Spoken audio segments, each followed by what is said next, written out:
What's up, everyone? Welcome back after a 2 week break. Who is missing some NASCAR these last 2 weekends? I know I have. I'm glad we're back. But this is the 23rd race on the NASCAR Cup Series schedule, and we are back here in Richmond at the Richmond Raceway. Now, this is the second time we've been here, raced here at Richmond Raceway. Last time we were here, the Cup Series and the NASCAR Xfinity Series ran their races here. Now, this weekend, the NASCAR Xfinity Series is still off and will return next week at Michigan. But this week, the NASCAR Craftsman Truck Series makes their return, and this is their final run of the regular season. Now, they will run under the lights on Saturday night. Some short track Saturday night truck racing is what we need our first race back. And it's the Cleanharbors 250. That's 250 laps, 187.5 miles. I know it's a little weird. Now, on Sunday, under the lights, the boys are back in town. The NASCAR Cup Series back in action. We'll run the Cookout 400. That's 400 laps, 300 miles. Now for the Truck Series, last season in 2023, Carson Hocevar won this race over Ty Majeski. Now this year, Corey Heim and Christian Eckes might have something to say about that, as both of them are cruising in the NASCAR Craftsman Truck Series division. Eckes leads Heim by 50 points, and Ty Majeski is not so far behind. So it should be a good one under the lights watching these three guys battle out. It'll probably come down to these three guys. Now in March of this year, around Easter, we ran here at the Richmond Raceway, and Denny Hamlin captured the win over Joey Logano and Kyle Larson. Now last year, 2023, Chris Buescher took the win for RFK Racing over Denny Hamlin. Now, does Denny Hamlin, this is his track, does he win again? Does Kyle Larson extend his playoff lead with another win? We will see. So, here are both paint schemes for both the NASCAR Cup Series, the NASCAR Xfinity, NASCAR Craftsman Truck Series, sorry. When I come back, I will give you my paint schemes, favorites, as I always do. Some NASCAR silly season continues with some NASCAR news. And I will give you my predictions on who's going to win this weekend. So let's check out the paint schemes and let's go.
I hope you enjoyed those paint schemes. So here is my picks for favorite paint schemes for the weekend. The Craftsman Truck Series, I'll take the number 56 Timmy Hills, Shop Motorsports Toyota, and the number 42 Matt Mills JF Electric Chevy. So those are my two favorite there. For the NASCAR Cup Series, I'll take that number 545 Tyler Reddick Mobile 1 Toyota. I always love that Mobile 1 paint scheme. If it's dark, it's white, just like it. If it's gold, I like them all that come out this year. Now, the number 9 Chase Elliott Coca-Cola Chevrolet Hooters. We're going to miss you, but we sure do like that Coca-Cola on that Chase car. So, and then also the number 1 Ross Chastain Jockey Infinite Cool Underwear Chevy. Is that what Ross Chastain looks like under his racing suit? TMI. Okay, so while we were gone for 2 weeks, a lot of silly season occurred. So stick with me here. Here is the recap.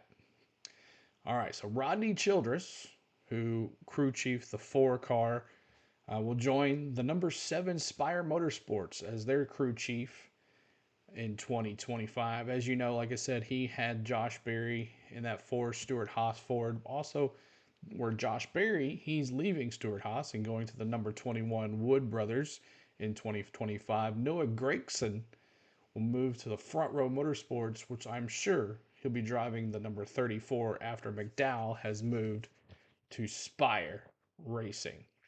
Now, Cole Custer came out, and he will be the new Cup driver for the Haas factory team. Remember now, Stuart Haas is breaking up, but Stuart is leaving NASCAR, but Haas has decided to keep 1 car plus their 2 Xfinity cars. We all thought it was Riley Herbst that was going to be coming up, but no, Cole Custer will drive the 41. We also thought the double zero was going to come back to the Cup, but is not. They're keeping the 41. Now, Corey LaJoie announced that he will be leaving Spire at the end of the 2024 season. He's had only had a 4th best finish in 4 years, 4 times. Now, could he stay in Cup, or do you think he's heading to the Truck Series? I think he's heading to the Truck Series. A lot of rumors going around that he's going to be heading to the Truck Series. Now, Connor Zilisch has moved to the JR Motorsports NASCAR Xfinity Series car, but I heard that Sam Mayer is out at Junior Motorsports. Will Brandon Jones return? We'll see. Now, also, Juan Pablo Montoya will fill the 2311 car at the Watkins Glen track this year. Should be interesting to see him out there again on those road courses. He's won everywhere. But let the jet dryers beware. You heard it first from me. Now, SVG's crew chief has left Colleague Racing, effective immediately. And I'm not sure where that's coming, and I don't think he's coming back at all. I don't think he's staying in racing. There's no word on what has happened. But for being on the top of the game in the NASCAR Xfinity Series, that's kind of interesting.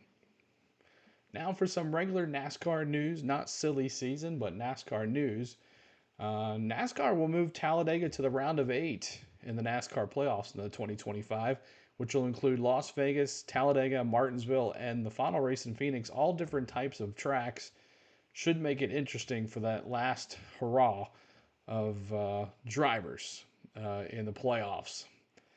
Now, also, Bristol Motor Speedway will be hosting a Major League Baseball game. Yes, my Braves, go Braves, baby. Will take on the Reds in August of 2025, so that should be interesting. I was there for the football game. I hope to be there for the baseball game too, just to say I was there. So, all right, here is my picks for this weekend. On the Craftsman Truck Series, I'm going to go to Christian Eckes. He was dominant most short tracks, and he has something to prove here after giving up the lead to Majeski at Indy 2 weeks ago. So I think Corey Heim could be strong, but I think it's going to be Christian Eckes, the first win back, and he goes into the playoffs with Corey Heim and Majeski all going to be strong in the playoffs as well, but we'll see how that goes. But Christian Eckes gets the win. Now in the NASCAR Cup Series, I cannot not pick Denny Hamlin here. I mean, Denny Hamlin won earlier this fall. He finished second last year. This is his track. He loves Richmond, and this is where he puts his foot down, and we're full throttle to that championship in Phoenix. So I'm taking Denny Hamlin for the win, and that's it. All right, so you guys know the paint schemes. You know when we're going to be, the races are, and now you just need to know when we're streaming. So on Saturday, we're going to be doing NASCAR Cup Series practice and qualifying for the Cup Series Cookout 400, and then we'll be under the lights for the trucks. For the truck series on Saturday night, some good old short track truck series racing. So good look, can't wait to have that. And then on Sunday night, mid afternoon, finish under the lights at Richmond for the Cookout 400 on Sunday. So make sure you check that out. And also, good possibility, we're going to be giving away a huge giveaway that day as well. So make sure you're there in our chat so you can be part of that. So make sure you hit the like button for us if you like this video. Make sure you subscribe to On The Go at CeeLo if you have not already. What are you waiting on? This is the best NASCAR channel out there. And in the comments below, please tell me who you think is going to win this week in the Craftsman Truck Series and the NASCAR Cup Series. So until then, we'll see you this weekend in the streams. Have some fun. Good to be back. Man, it's been a good long 2 weeks. But we're back for some racing, and let's go.